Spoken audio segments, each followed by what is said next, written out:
Hello guys, how are you all? Now this video is exclusively for the students, those who want to improve their classroom performance.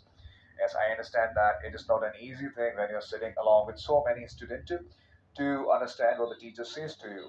So here are a few tips and I hope that following them will really help you to become an amazing performer in your classroom. Maybe you can become a star of the month. So here we are. Tip number one. Always arrange your school bag as per your timetable. Yes, sir. Many times, because I'm also a teacher, so I know it very well that many students they forget to bring their copies of the books, all the stationery, the pencil. They're not carrying it sometimes. So the pen is missing.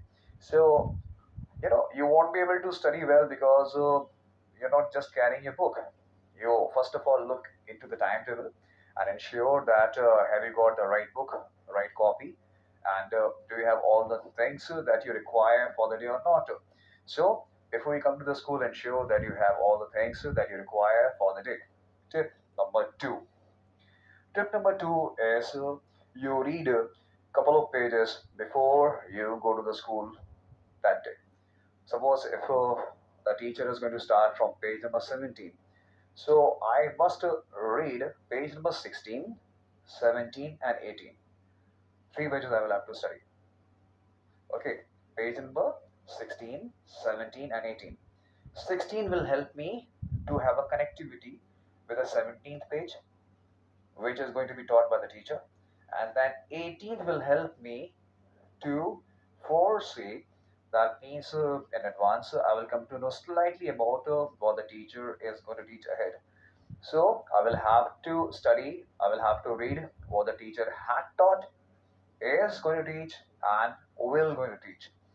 The next step, okay, always try to have lots of water. If you have a provision that you need to seek the permission of the teacher before you have water, so you ask the teacher very gently, may I have some water, ma'am, sir? And after seeking permission, then you can go ahead, have some water. It will really keep yourself hydrated because water is something which will help you to retain your subject in a better way. The next step.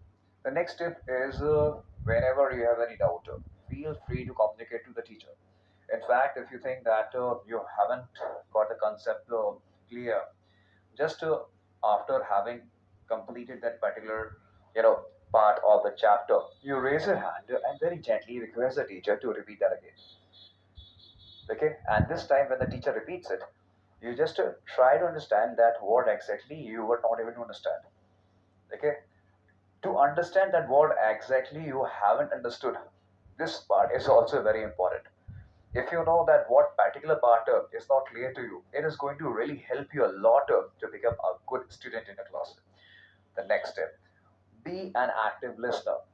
Yes, be an active listener.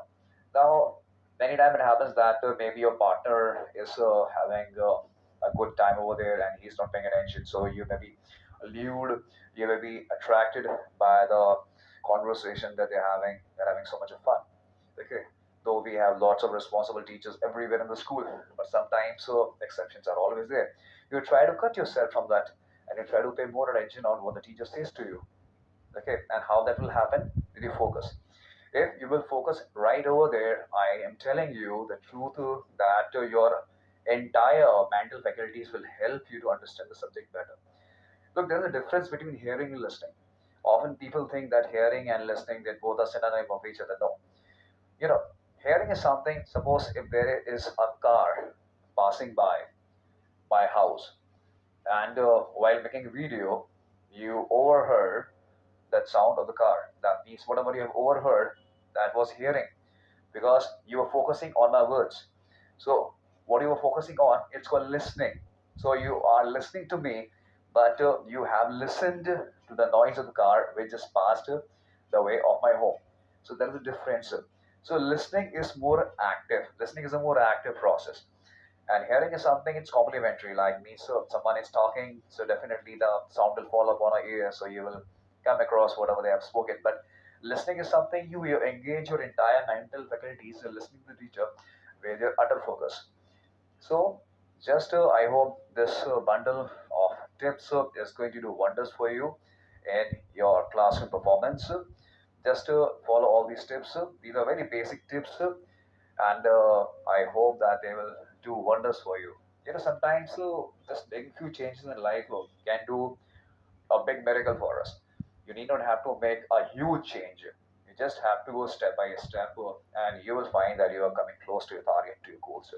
On that note, it's me, Mukul Pandey, signing off from this session with a promise that I will catch you very soon. Bye. Take care.